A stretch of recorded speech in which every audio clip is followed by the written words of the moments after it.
બદલ પણ આઝાદ ભારત થયું ભૂલ થઈ કે દિલ્હીના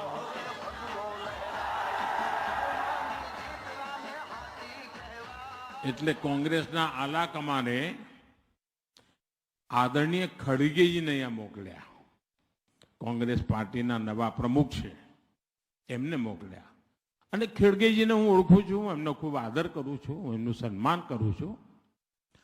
પણ ખડગેજીને તો એ જ બોલવું પડે જે એમને ત્યાંથી ભણાવીને મોકલ્યા હોય.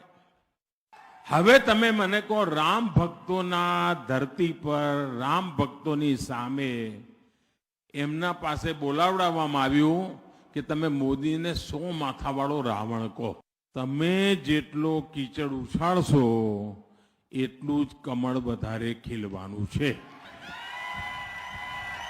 मोदी जी तो हर वक्त आकर यही कहते हैं कि मुझे देख के वोट दो, मोदी को वोट दो. तो लोग तो मोदी को ही वोट दे रहे 27-28 साल से. फिर भी ये अत्याचार क्यों कम नहीं हो रहे? इसकी वजह क्या है? क्योंकि वो ये नहीं चाहते कि 3 दलित आदिवासी इनके समस्या हल हो जाए.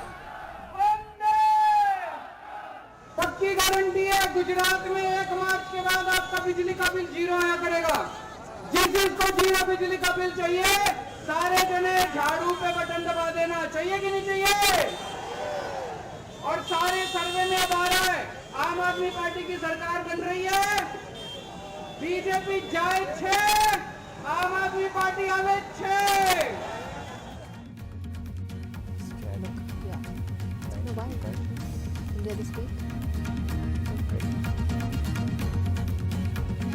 Good evening. A huge day in Gujarat today, which went to polls in the first phase of voting. Voting took place in 89 of Gujarat's 182 assembly seats, with the BJP hoping to consolidate its position in a state that it's ruled for 27 years. There were mega road shows today. Arvind Kejriwal, who believes his Aam Aadmi Party has every chance of defeating the BJP on its home turf. And then there was the Prime Minister's roadshow, said to be the longest by any leader, starting in Gandhinagar South, making its way through 16 seats over 3.5 hours. Thanks very much, Vishnu. Yes, the Prime Minister's roadshow is still on. We'll be going live across to that in a little while. The provisional voter turnout is also here. It was 60.2% for this phase, which is about 7% lower than the 2017 assembly election, but it always happens that that number goes up. Now, over the next 60 minutes, we're going to analyze what's at stake in Gujarat, why this is such a prestige contest.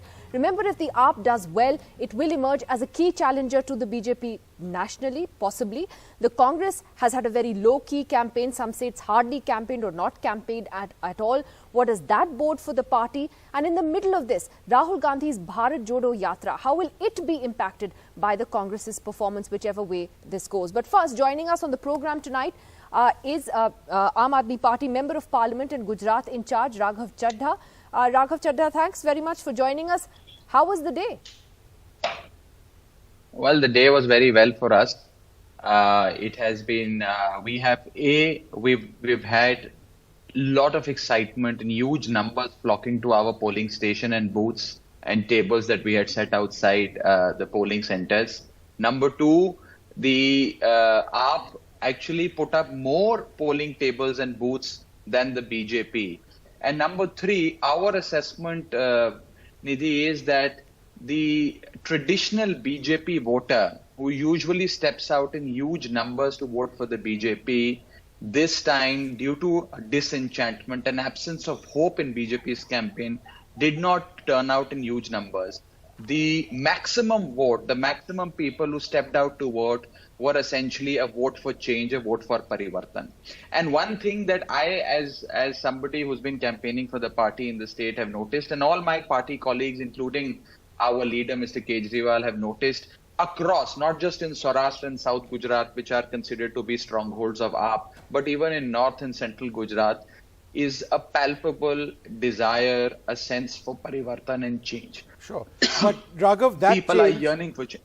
That change, as far as the Aam Aadmi Party is concerned, would mean the Congress doing disastrously. And the projection, of course, is that you do much better than them. That being the case, are you counting on taking away a large chunk of the base of the Congress in the state? Two things. In our assessment, for every 10 voters that are voting for the Aam Aadmi Party, 6 are old-time BJP voters, roughly 3 are previous Congress voters, and 1 is an undecided voter or a fence sitter. Okay. This is largely the complexion and a combination. So therefore, for any person to allege that we are only eating into the Congress's vote share is entirely incorrect. What is the accurate assessment is that a lot of people who believe in Arvind Kejriwal's model of economic upliftment that gives you a life of basic dignity with electricity, access to quality healthcare, access to education, so on and so forth, are voting for the Aam Aadmi Party. As far as your larger question on the performance of Congress is concerned, let me tell you that the Congress, quite frankly, has essentially withdrawn from the Gujarat election, barring 4-5 seats where Congress is in a contest merely because they have a strong leader that has been practicing electoral politics, has been doing grassroots politics for decades.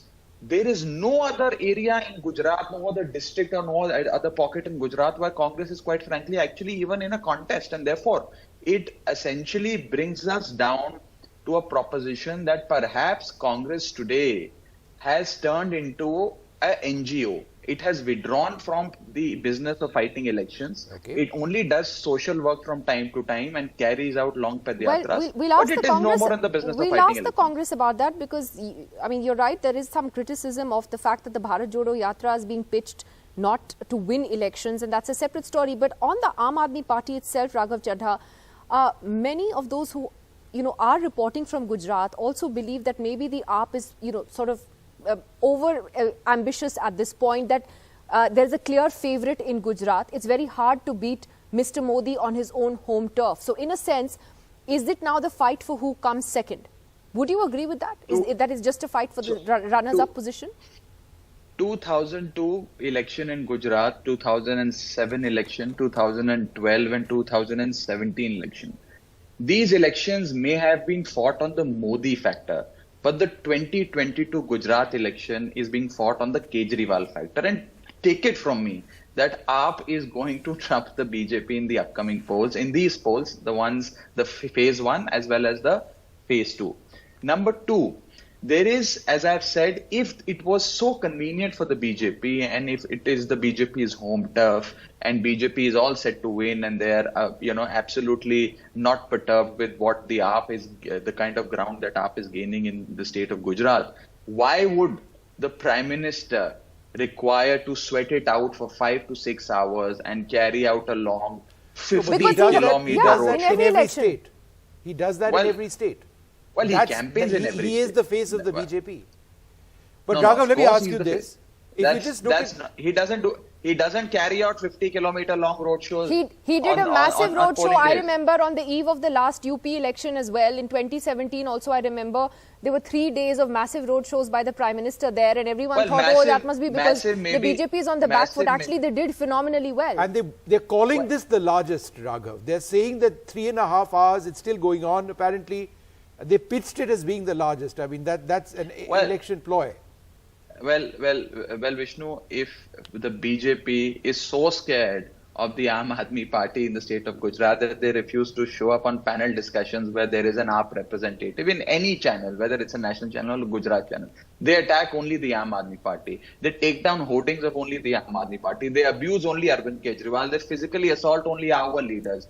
They have, quite frankly, got into an understanding with the Congress, but they attack only the AAP because they see AAP not just as a long-term threat, but also as a potential short-term immediate threat in the state of Gujarat. And I say this because in a very small span of 8 months, I mean, if you were to rewind back to March, that is when we started our campaign in Gujarat. In a short span of 8 months, we have built a huge momentum. We have put up a spirited campaign. We have built a robust organization down to every village, which can today compete and perhaps trump the BJP's own organization. But Raghav, last question, just on that point about your campaign. Yes, it's been very robust and I mean, at least it's there. The Congress's campaign is not even there on the ground.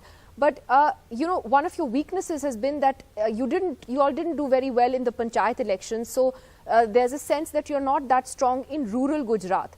You did make a dent in places like Surat, for example, in the urban local body polls, which is why you've campaigned so aggressively in Surat, etc.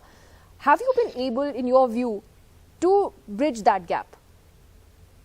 First of all, every election has a different flavor and every election is different. Let's come back to Delhi. In Delhi, the Lok Sabha goes to the BJP, the Vidhan Sabha overwhelmingly goes to Mr. Kejriwal and the Aam Aadmi Party with the highest ever mandate that independent India has ever seen.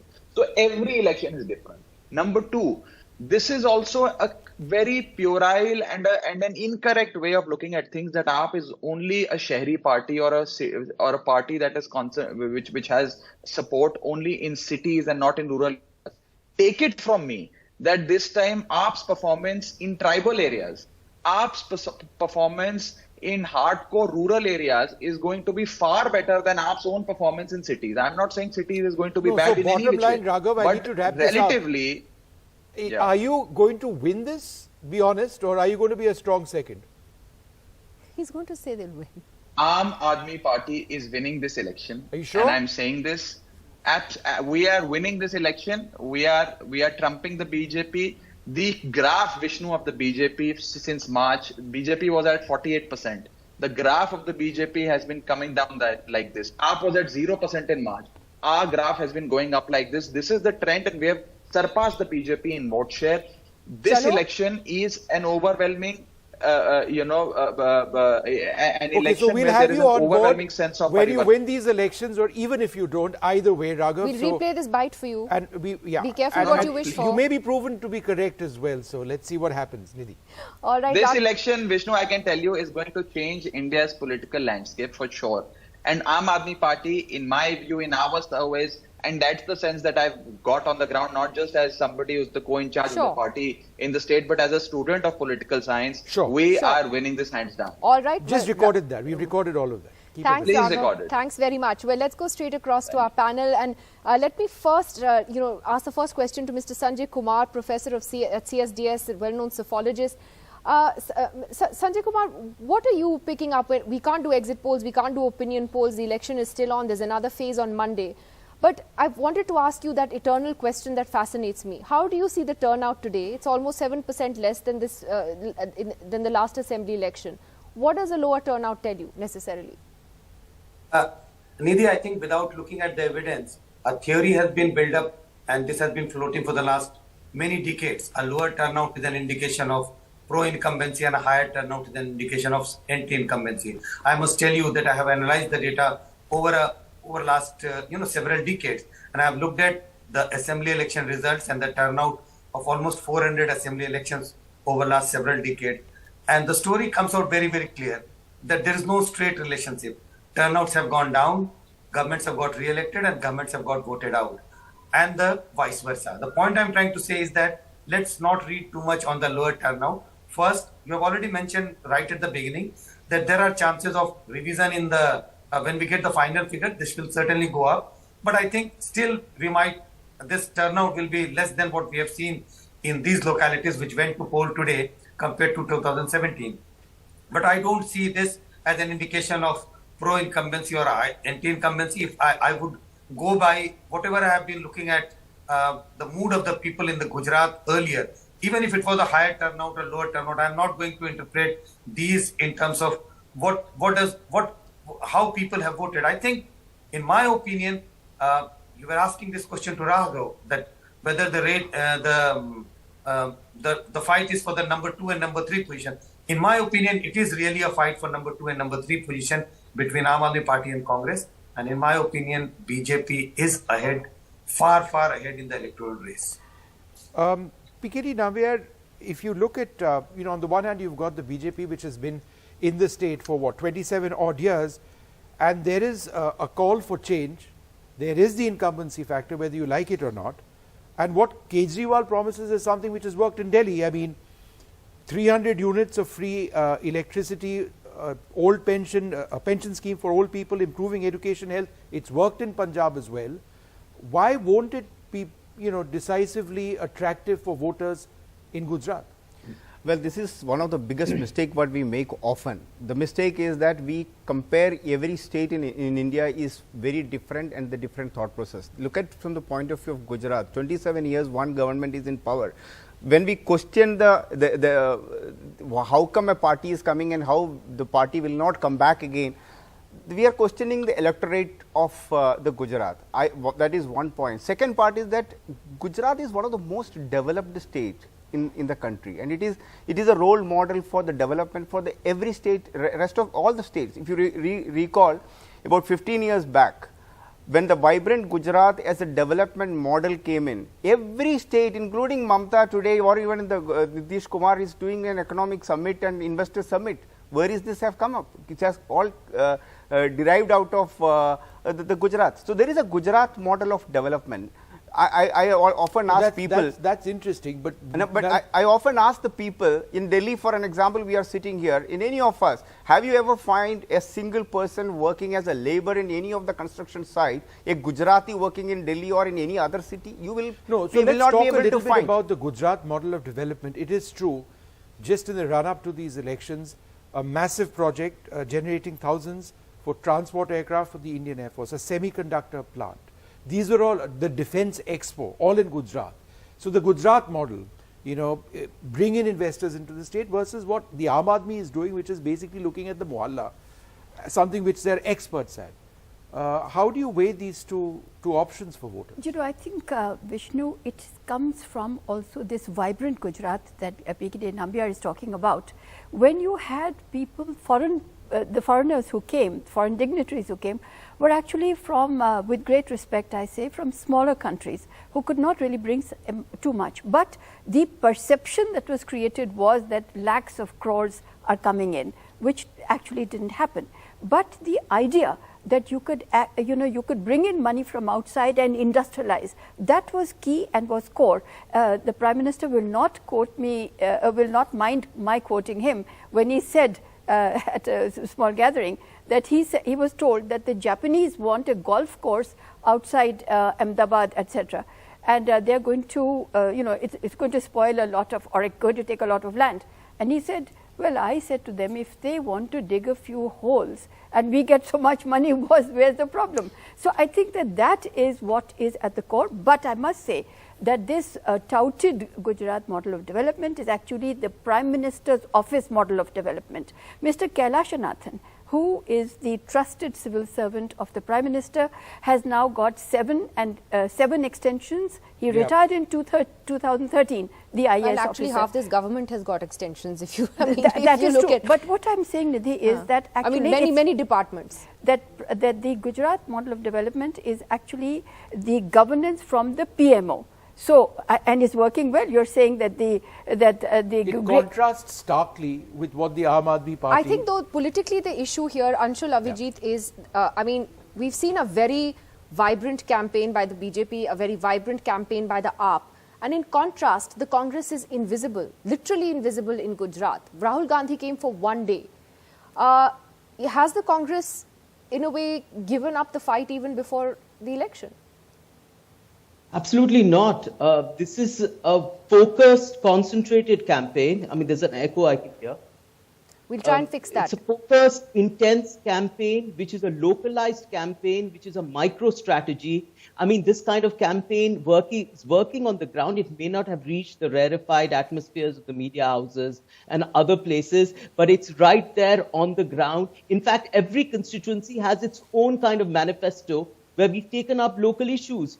The Gujarat model of development, coming to that, is an absolutely fraudulent and subversive model. It's first of all not an economic model. It is a political model that on one hand relies on polarization and highly emotive issues to get across elections. And polarization is of all forms. We've seen it in the Bilkis Bano case. We've seen it in the Kheda flogging. We've seen it in the demolitions that have taken place, in the relatives that have given tickets of the convicts accused, and what have you. I can just go simply on. And on the other hand, on the economic model, it relies on a compromise between big businesses and between politicians of the BJP which have resulted in tragedies like Morbi. It's come out in that way. Multidimensional power. All right, so you have problems, Anshul, with the Gujarat model of development. But I think I wanted to ask you this. What about the language which has been used in this entire election campaign? On the one hand, you've been critical about references made by the BJP and the Prime Minister and Amit Shah on 2002, and yet this entire comparison, Ravan being used and to describe in a sense the Prime Minister. The Congress has hurt itself very much in the past with language. It has worked to your disadvantage because the BJP has the ability of spinning it around to their advantage. Do you believe those remarks made by Mr. Kharge were wrong? He shouldn't have made them?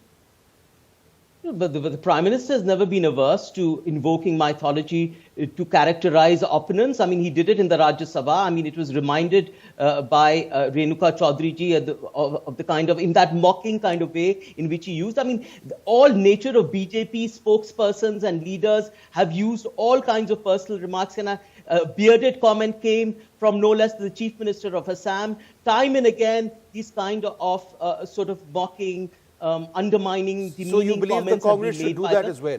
No, we are not. See, that context is completely different. It was the fact that the Prime Minister, time and again, has been appearing on every kind of election strategy, forsaking governance. The point was that in its obsession with electoral politics, in all nature of electoral politics, right, it has forsaken governance. And that is the problem. That's why the country is in shambles. Well, actually, but as far as there's a larger commentary about the state of our electoral politics where, everyone who's against the BJP, we invoke Pakistan and former prime ministers are labeled traitors and all kinds of things have happened in the course of election campaigns in the last few years. But Aarti Jairath, what is interesting about the BJP's campaign is that there is a lot of anger against local MLAs in Gujarat. After all, 27 years is a very long time. But the one thing that overrides everything is Modi. Absolutely. And that is clearly the trump card for the BJP, which is why he has made this election about a vote for himself. He's telling people, you're not voting for anyone else, you're voting for me. As he did last 5 years ago as well. This is Modi's home turf, it's his home state. And so naturally it has to be about him. And I think he is aware, he is aware that there is, I think, a lot of disillusionment and a lot of the last 5 years have been hard in Gujarat. COVID was a bad time. Gujarat went through a very bad time, showed the state of the health infrastructure. The Chief Minister was changed. The Chief Minister was changed because of, the way he had handled COVID and, other things. The Morbi, tragedy happened. So I think that there is a lot of disillusionment. But, at the end of the day, Nidhi, I think for Gujaratis, what is the option? I mean, the Congress is barely visible. AAP has tried to conduct this very high-octane campaign, but it's a new party, with hardly any kind of organization on the ground. So, the BJP is the system. And like the left was in Bengal for 34 years, I think the BJP, and certainly as long as Mr. Modi remains the leader of the BJP, I think Gujarat will go with the BJP because there is nobody else on the horizon. Now, let me see Teflon. Yeah. Is Mr. Modi wearing a coat of Teflon, as they say? In Gujarat, there is no Teflon. I think that Gujarat for Mr. Modi is, everything is, I don't want to say khadi, but let me say it's silk or something. But let me just go back, since we were talking about the name calling. For me, the irony is that in the land of the most famous Gujarati ever, Mahatma Gandhi, we should be worrying about whether somebody called somebody Srupnakha or called somebody Ravan or Jersey cow or whatever else. I don't have that vocabulary. Because look at Gandhiji, he was called everything. And his most famous moniker was Fakir. Now, I'm saying that our elections are being fought on this, and our voters are actually getting. They've been fought on this. But, from Motka Saudagar on to comments now. Vishnu, it has a spin. It appeals. But and it gets votes. Let us at least record that it is tragic that we should be saying that this is the discourse which actually, where the spin can be called. Not that there will be more employment, etc., but just that you called me so and so. I would just like to say that the most interesting thing, Nidhi was mentioning this, you're talking about the Congress which is invisible. And I think, as just somebody who looks at politics, or elections, that if this time the Congress's door-to-door campaign gets it anything, that is something to pause. If the Aam Aadmi Party's campaign of being in the digital domain and massive blitz publicity, media publicity, if it gets it, the seats it, maybe, right. then what will really happen is that this whole business of rallies, tallest, highest, deepest, largest, fattest, thinnest, whatever, that all this will have to then be reconsidered. Sure. If a door-to-door campaign works, if a digital domain works, I think the BJP style has been for big and bigger, and that's always been the case. But Sanjay Kumar, I just wanted to ask you, just in terms of what you're picking up on the impact of the Aam Aadmi Party in Gujarat this time. Last time they had put a number of candidates in the fray, they lost their security deposits. In your view, are they doing better this time, or is a lot of their campaign pure hype? And are they hurting only the Congress or parts of the BJP also in certain urban pockets? First thing, yes, they are certainly doing much better compared to 2017. I would say we should not even compare with 2017 because they are doing much, much better this time. But what is this much better? Because we have to put a number to that. What does this better mean?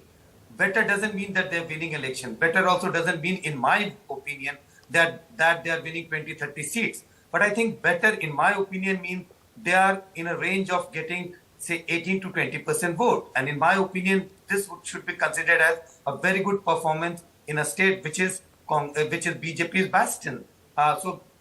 Cornering 16, 18% vote in a state where BJP has been ruling for last 27 years, that, in my opinion, should be considered as a moral victory for Aam Aadmi Party, and that should be considered as a moral defeat for BJP. But that's my interpretation of if Aam Aadmi Party manages to get that many votes. But these votes are not getting converted into large number of seats. Aam Aadmi Party would be able to win, few seats here and there. But my own sense is that that's going to be in single digit, maybe 4 or 5 seats here and there. That would be the victory of these candidates, important candidates of Aam Aadmi Party in different constituencies. But now, Sanjay Kumar, then how do you see the Congress's, what Anshul Avijit is calling a micro campaign, a quiet campaign?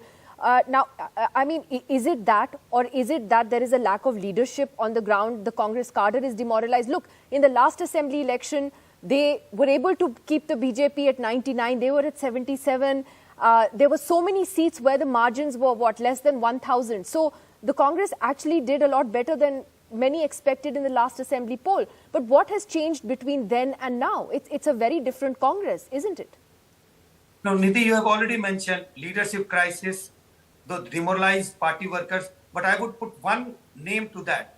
The perception. Perception plays an important role in election. And the perception in Gujarat is Congress jeet nahi rahi hai chunav. Congress is not in the fray.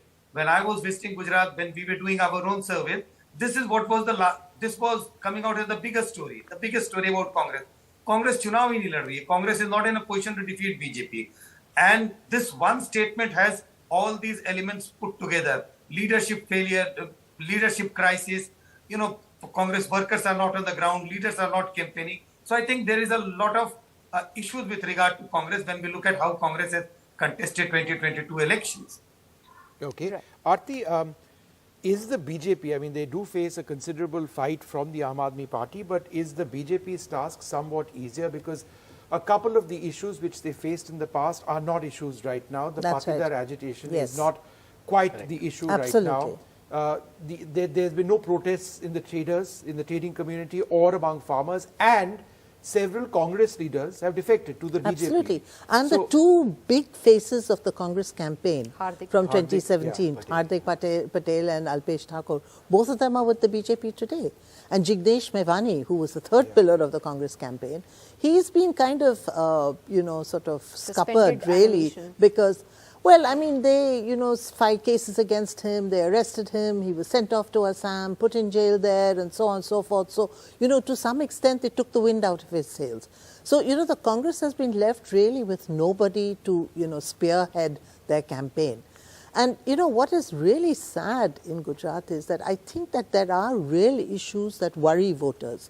The Morbi Bridge tragedy is just an example of what is wrong in Gujarat.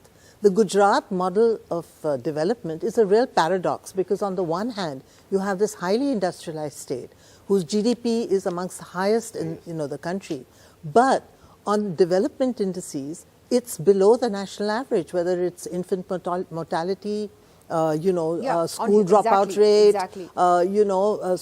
female infanticide and so on.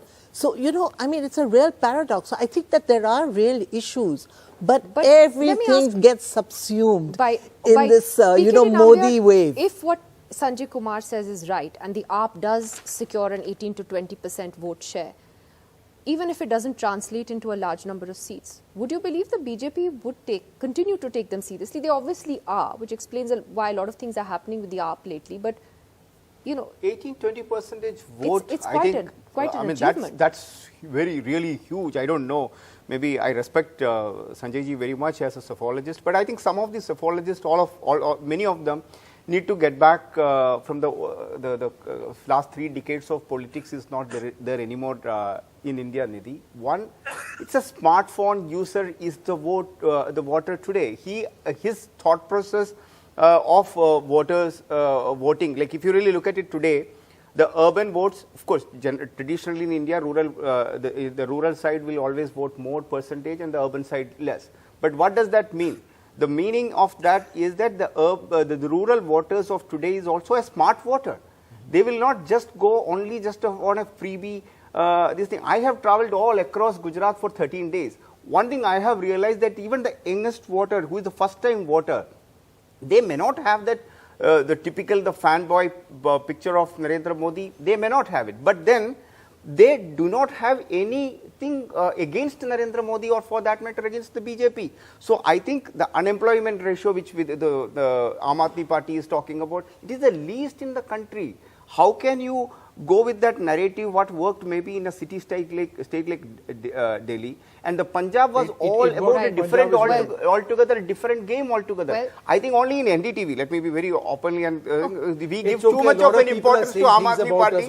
Nowhere else I have seen, even in any other media houses, gives that kind of an importance. And most importantly, Vishnu, only the national media, that is selected national media, gives more importance to Aam Aadmi Party, and they are making a huge...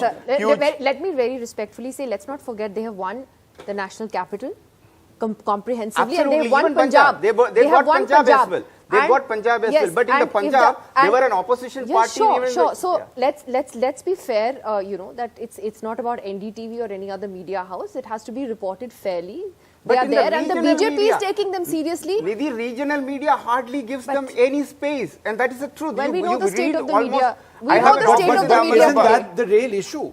I am only saying, I would still say Congress is the main opposition party in Gujarat. Maybe Aam Aadmi Party may fill the space of It's interesting because even BJP leaders on the ground don't want to acknowledge AAP in the election campaign. They keep saying that the Congress is the real threat. Kya din aa gaye hain? And it's so amazing that the Congress trains its guns on Aam Aadmi Party as well. Yeah, but it's lovely. It's, but you have to leave it at that.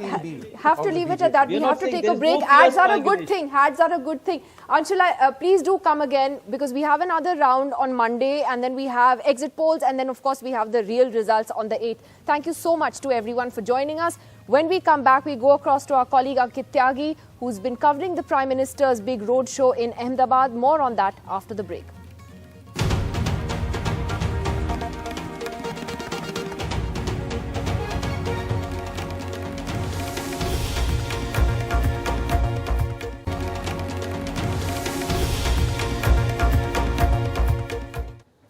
Well, the Prime Minister has been doing a roadshow in Ahmedabad, 50 kilometers, 16 assembly constituencies that started earlier this evening.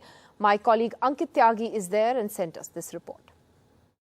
Is Prime Minister Narendra Modi, his roadshow passing from the Subhash Chowk area of Ahmedabad. I can still see the Prime Minister's, I think, Jeep has also stopped a bit. He's waving to the people and making sure that he gives them the attention, ahead of the election season. The campaigning for the second phase is on, and this roadshow is going on, a long roadshow, about 38 kilometers. This is the fourth last stop in Prime Minister's roadshow, more than 3 hours, and quite a big messaging that is being done here ahead of the second phase of the elections. Still, I can see the Prime Minister, in fact, going all across this entire area. But when we talk about the politics of, in fact, Narendra Modi and how important imagery is to that politics, Narendra Modi, the son of the soil, making his connect felt with the people of Gujarat, with the people of Ahmedabad, 23 seats of Ahmedabad, and the BJP has a very strong urban presence here.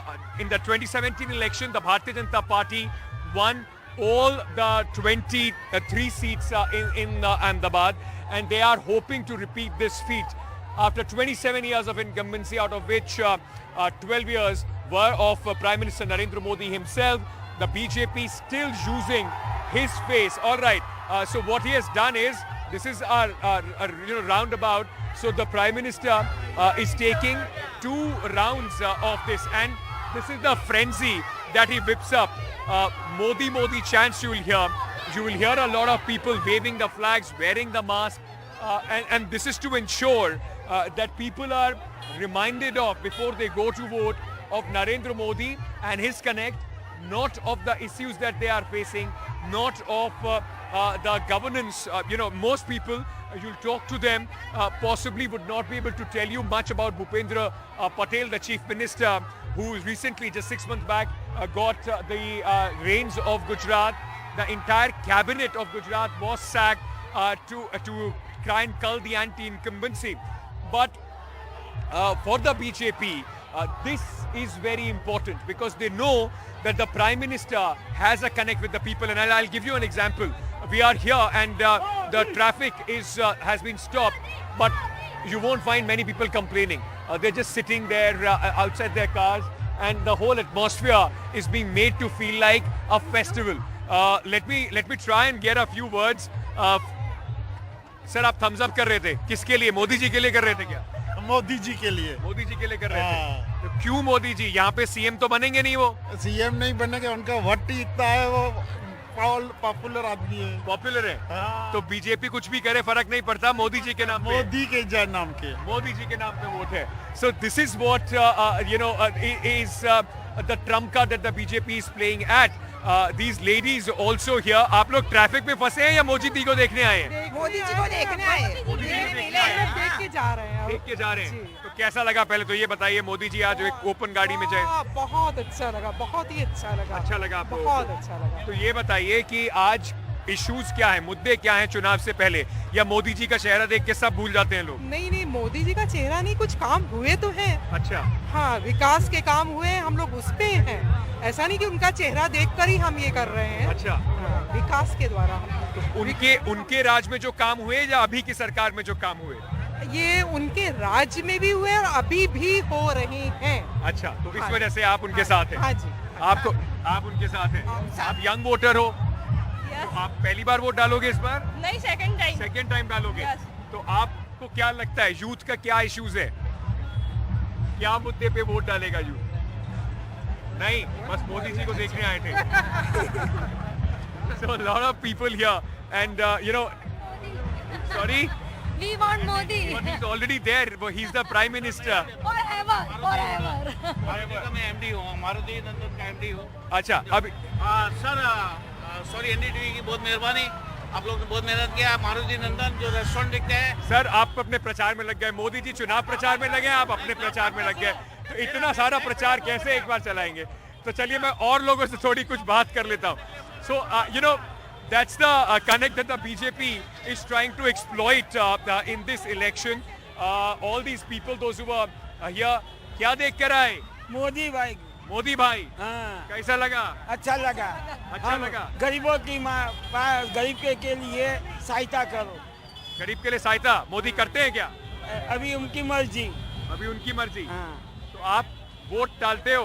Vote डालते हैं. कब जाओगे? अभी 5 तारीख को. 5 तारीख को जाएंगे. तो क्या वोट डाल के क्या सोच के वोट डालोगे? हम किसके अब विचार करेंगे फिर. अभी विचार करोगे किसको वोट डालना है? हाँ.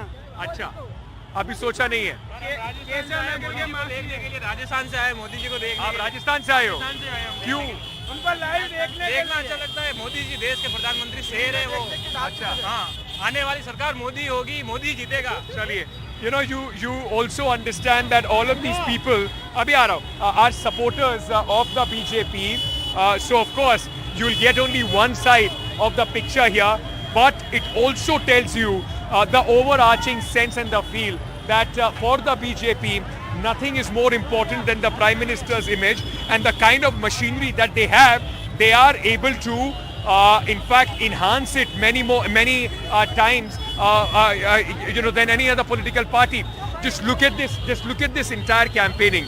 This kind of campaigning, this kind of roadshow preparation is unmatched by any political party, and that's how the BJP tries to win over the hearts and minds of, in fact, the voters. Not to say that there is no, I mean, people don't talk about certain work that they have done in Gujarat, but it is also not to say that there is no anti-incumbency or there hasn't been any problems as far as Gujarat is concerned. But are they enough? Are those issues pressing enough to, in fact, the people to think of an alternative? And if they do think of an alternative, who is the alternative is the big question. Because it is not, as most people will tell you, not about the chief minister here. It is about Modi or people like him. कब से wait कर रहे थे यहाँ पे? हम 2 घंटे से वेट कर रहे हैं मोदी जी का। मोदी जी का?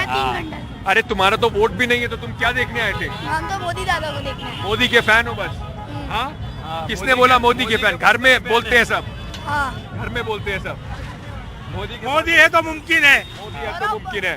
So all these people help the BJP whip up that kind of fervor all around. Now compare it to the campaign of, let's say, a Congress, which is already doing a low-key campaign. They do not have, big leaders coming in and participating in the campaign in Gujarat. So if you contrast it with that, this looks like a formidable election machinery. And the only answer, at least, is somewhere in the same language has been from the Aam Aadmi Party, where Arvind Kejriwal also did a big road show today. He was also trying to present a picture not only for phase 1, which is going to polls, not for phase 2, but also trying to project himself as the main challenger for the Prime Minister against Prime Minister Narendra Modi come 2024. For this child, it doesn't matter what this is. This is a mask for him. The child is going to play with it. But for their parents, this also symbolizes big imagery. They are going to take it back to their houses. ये सब कहाँ लेके जा रहे हैं आप? बस अब घर पे लेके जाएंगे। अच्छा, ये कौन-कौन है इसमें? ये दिखाओ जरा। कौन-कौन है इसमें? मोदी साहब है, भूपेंद्र साहब है, नरेंद्र मोदी साहब, भूपेंद्र साहब, मुख्यमंत्री साहब, ये कौन है? ये अपने CR पाटिल। ओके, ये कौन है? अमित शाह। और ये नायडू साहब, नड्डा साहब। अच्छा, तो सबसे बड़ा चेहरा मोदी जी का है? मोदी जी का है सबसे बड़ा चेहरा। हाँ, उन्हीं के चेहरे पे वोट देते हो क्या? उन्हीं के चेहरे पे ही चलेगा गुजरात, आगे भी जीतेगा गुजरात। चलो। Well, as the first phase of polling was underway in Gujarat today, Rahul Gandhi's Bharat Jodo Yatra continued, and Swara Bhaskar joined him on the Bharat Jodo Yatra today. She joins us now exclusively on NDTV. Swara, thanks very much for being with us. Firstly, what was that experience like? Why did you decide to join the Bharat Jodo Yatra? Well, the experience was exhilarating, and it was really quite tremendous. I don't think I've experienced something like this at all. I mean, I cannot remember so much energy, so much collective energy, so much enthusiasm, which seems really organic amongst people, amongst crowds who are not only Congress workers, but also just common regular people. And just this kind of resolve. So it was really quite tremendous. I decided to join Bharat Jodo Yatra because I think that the message of the Yatra really resonated with me. I think it's no secret to anyone that the last 8 years in India, the political culture has deteriorated in a way that is very, very evident to anyone who's willing to look at it objectively. I think that the way in which hate has been normalized, the way in which bullying has been normalized, and the way in which this idea that India belongs only to one particular set of people, one particular community, one particular people who belong to a certain ideology, and everyone else in some way is either a dissenter or an other or should go to Pakistan. So I think that the Bharat Jodo Yatra is a really pretty radical way to resist this kind of hate by reminding us of the fraternity that is actually very, very central to our constitution. It's in the preamble of our constitution. I think that, our constitution talks about liberty, equality, justice, and fraternity. All these four things are currently endangered in our politics and in the political culture and public culture in India. So I think that in some sense, the Bharat Jodo Yatra is really fighting for these constitutional ideals. And I think that I also like the way in which they're foregrounding the issues of unemployment and inflation, which is really what we should be talking about. Swara, let me ask you this, Vishnu here. I mean, on the one hand, you've got this huge yatra with so many people participating. Rahul Gandhi over there, we just saw images of you with him. And yet you've got the Gujarat elections, the Prime Minister campaigning like crazy. The Congress seems to be absent in terms of their top leadership on a day like today. Is there a bit of a mismatch, Bharat Jodo and all of what you spoke about, and the process of democracy is ultimately elections where they're missing party? I mean, honestly, I don't know that I'm the right person to answer a question about Congress electoral strategy and how and why and where they choose to send their star campaigners.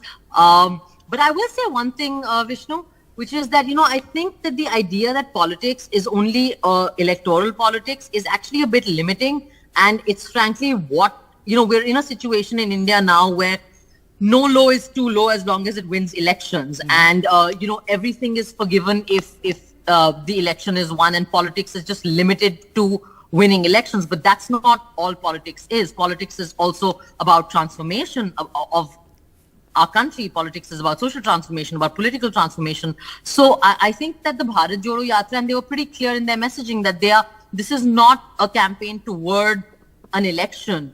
I think they're really trying to express it and think of it in a far more wholesome way, and also in a way that is, I think, a lot deeper than merely one or two elections. But Swara, tell me this. I mean, it's so many people participating in this, old people, young people, men, women, children.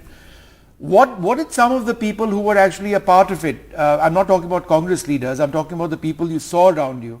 What is it that they try to find in the Bharat Jodo Yatra?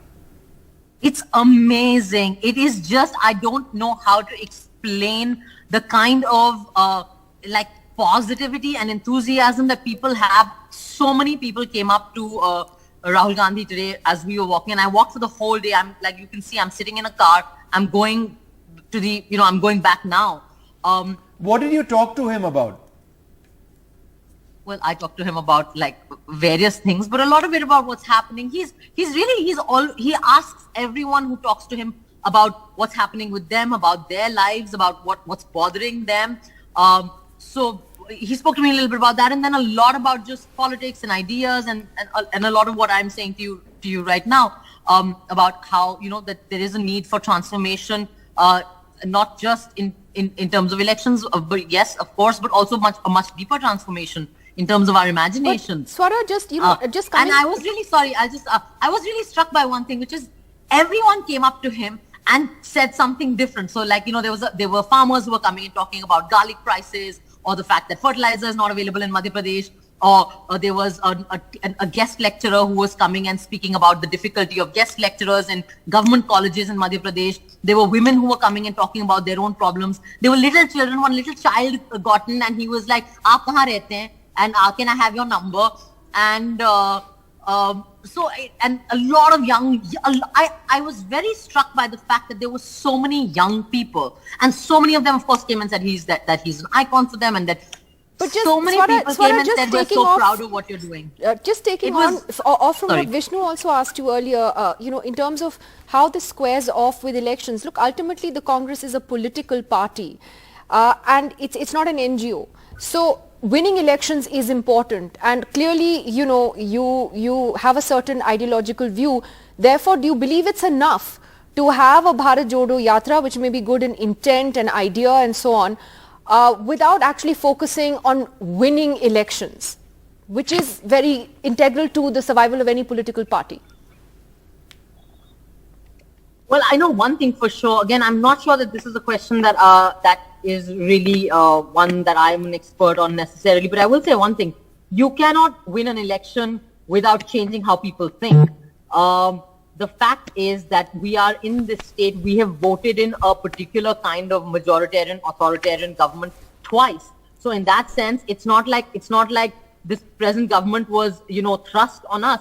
We chose it, and in the second time round, we chose it with an overwhelming mandate. So there's clearly a certain kind of political culture that has been normalized in India. There is a certain kind of thinking that the Indian voter has. So if you're not, I think that the challenge has to be in thought, and it has to also be ideological, and that transformation has to also be ideological and in thought. So, and I think that that's what the Bharat Jodo Yatra is trying to do. And I think that if I remember correctly, Rahul Gandhi did go to Gujarat twice, I think. For one day. Yeah, but for one day. Anyway, Swara, thanks very much for joining us and talking about that. You're, as blunt and forthright as ever as far as your views are concerned. That's very rare in the film industry these days. Thanks very much for being with us. Thank you.